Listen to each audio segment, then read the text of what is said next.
Breaking news చూస్తున్నాం. ఉమ్మడి వరంగల్ జిల్లా పాలిటిక్స్ మరోసారి హాట్ టాపిక్ గా మారాయి. మాజీ మంత్రి ఎర్రబెల్లి దయాకర్ రావుపై హాట్ కామెంట్స్ చేశారు స్టేషన్ గన్పూర్ ఎమ్మెల్యే కడియం శ్రీహరి. కాంగ్రెస్ పార్టీలోకి వచ్చేందుకు ఎర్రబెల్లి దయాకర్ రావు ప్రయత్నాలు చేశారని ఆరోపించారు. అదే ఎర్రబెల్లి చరిత్ర తెలిసే కాబట్టి ముఖ్యమంత్రి రేవంత్ రెడ్డి పార్టీలోకి తీసుకోలేదన్నారు కడియం. బీఆర్ఎస్ నేతల కామెంట్స్ పై ఘాటు వ్యాఖ్యలు చేశారు ఎమ్మెల్యే కడియం శ్రీహరి.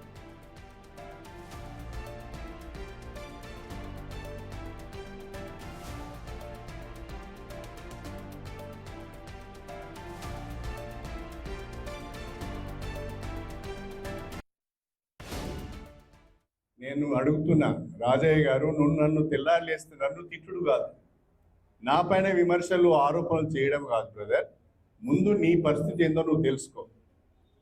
ఒక్కసారి కేసీఆర్ గారి ద్వారా మా స్టేషన్ గన్పూర్ నియోజకవర్గ ఇన్ఛార్జ్ రాజయ్య గారే భవిష్యత్తులో కూడా మేము టికెట్ ఇచ్చేది రాజయ్యకే అని ఒక పత్రికా ప్రకటన, ఒక స్టేట్మెంట్ ఇప్పించుకుంటే నువ్వు బతుకుతావు తప్ప, లేకుంటే ఈ ముగ్గురు కలిసి నేను రాజకీయంగా పొందబెట్టే ప్రయత్నం చేస్తున్నారని చెప్పి కూడా నేను ఈ సందర్భంగా తెలియజేస్తున్నాను.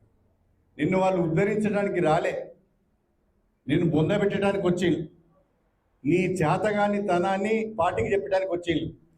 నువ్వు పనికిరావు, నువ్వు వెదవవు, నువ్వు సన్నాసివి, నువ్వు దద్దమ్మవు అని చెప్పడానికి మాత్రమే వచ్చారు రాజయ్య. ఇది గుర్తుపెట్టుకో అని చెప్పి నేను ఈ సందర్భంగా తెలియజేస్తాను. ఇక నిన్న మాట్లాడిన ఒక్కొక్కరు ఒక్కొక్క రకంగా మాట్లాడుతున్నారు.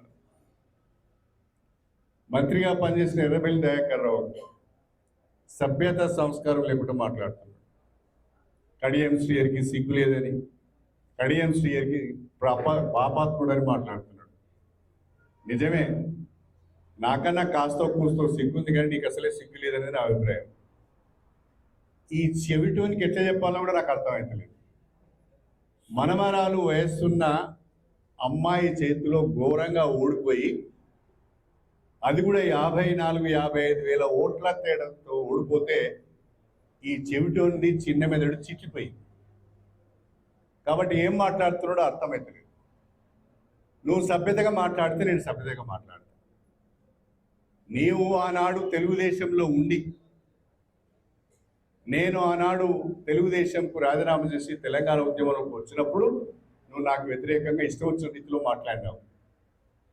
కానీ నువ్వేం చేసినావు? తెలుగుదేశాన్ని హోల్సేల్గా కేసీఆర్కు అమ్మిన చరిత్ర, నీచ చరిత్ర నీది.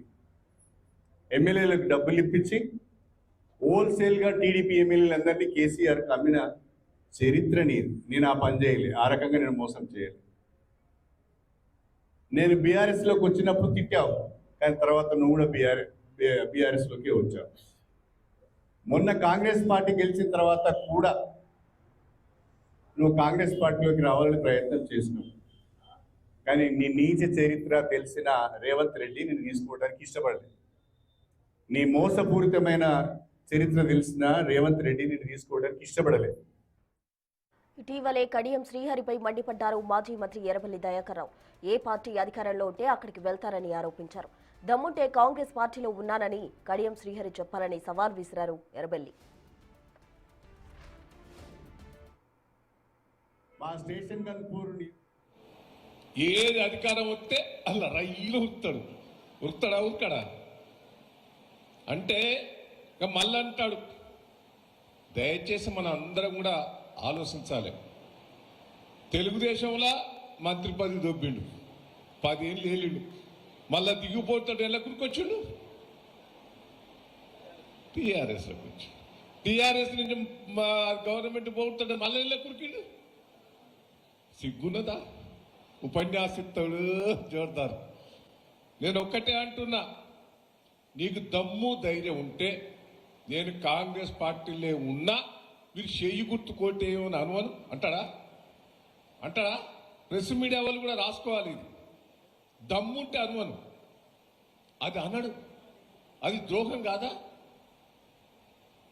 నువ్వు ఆ పార్టీలో ఉండి కూడా పార్టీ పేరు చెప్పుకునే అర్హత కూడా లేదు, సిగ్గు శరం లేకుండా మాట్లాడుతున్నావు. నేను ఒకటే మిమ్మల్ని అందరినీ కూడా కోరేది, అసుంటి పాపాత్మునికి గన్పూర్ బుద్ధి చెప్పాలని కూడా ఈ సందర్భంగా మీకు తెలియజేస్తా. చెప్తారా లేదా? ఏ పార్టీ అధికారంలో ఉంటే ఆ పార్టీలోకి కడియం శ్రీహరి వెళ్తారంటూ దయాకర్ రావు చేసిన వ్యాఖ్యలకు గాను కౌంటర్ ఇచ్చారు కడియం శ్రీహరి. దీనికి సంబంధించి పూర్తి వివరాలు మా ప్రతినిధి వేణు లైవ్ ద్వారా అందిస్తారు. వేణు,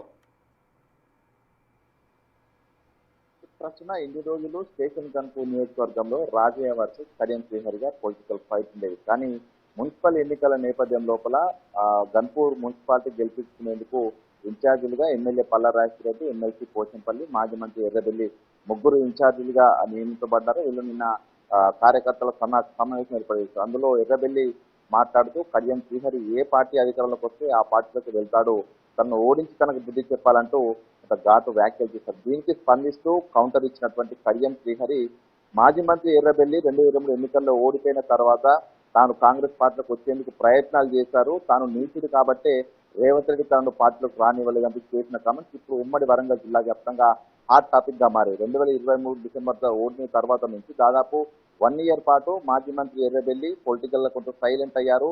ఎక్కడా కూడా తాను కార్యక్రమంలో పాల్గొనలేదు. దీంతో ఆ 1 ఇయర్ పాటు తాను కాంగ్రెస్ పార్టీలోకి వచ్చే ప్రయత్నాలే చేశారా, అవి విఫలమైన తర్వాతే మళ్ళీ తిరిగి బీఆర్ఎస్ లోపల కొంత యాక్టివ్ అయి పనిచేస్తున్నటువంటి చర్చ అయితే ప్రస్తుతం జోరుగా జరుగుతోంది. ఇక మాజీ మంత్రి నిజంగా గతంలో టీడీపీలో ఉన్నప్పుడు తానే కొంతమంది ఎమ్మెల్యేలను బీఆర్ఎస్ పంపించారు. ఆ తర్వాత తాను బీఆర్ఎస్ లో జాయిన్ కావడం జరిగింది. అదే విధంగా స్ట్రాటజీ మళ్ళీ ఇప్పుడు కూడా ఫాలో అవుతున్నారా? కొంతమంది ఎమ్మెల్యేలను కాంగ్రెస్ పార్టీకి పంపించిన తర్వాత మళ్ళీ తాను వచ్చే ప్రయత్నాలు చేస్తున్నటువంటి ఒక చర్చ అయితే ప్రస్తుతం ఊపందుకున్న సిచ్యువేషన్. ఇక ఇన్ని రోజుల పాటు మాజీ మంత్రి కడియంపై ఎన్ని వ్యాఖ్యలు చేసినా కూడా ఈ స్థాయిలో స్పందించారు. సో ఈసారి తాను కాంగ్రెస్ పార్టీలోకి వచ్చేటువంటి పరిస్థితి జరిగింది. దాన్ని రేవంత్ రెడ్డి అడ్డుకున్నటువంటి చేసిన వ్యాఖ్యలతో మొత్తంగా అయితే అసలు మాజీ మంత్రి ఎర్రబెల్లి తీరు ఎదుగుతుందనేటువంటి ఒక చర్చ అయితే, మరోవైపు అటు పల్లా, ఎమ్మెల్సీ పోచంపల్లిపై కూడా హాట్ కామెంట్ చేశారు. రాజయ్య అనేటువంటి వ్యక్తితో పాటు శివపురం దొంగల బ్యాచ్ కూడా గన్పూర్ లో దిగుతుంది, వాళ్ళందరికీ బుద్ధి చెప్పాలంటూ కూడా కడియం శ్రీహరి కొంత ఘాటైన వ్యాఖ్యలు చేశారు. ఇన్ని రోజులు కొంత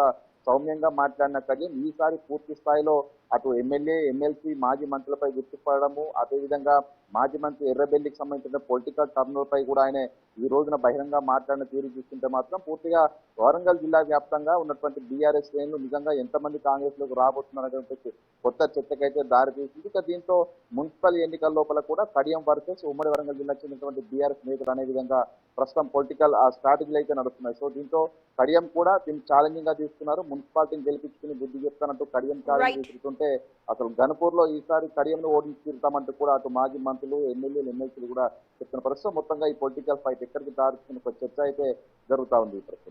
రైట్, థ్యాంక్ యూ వేణు.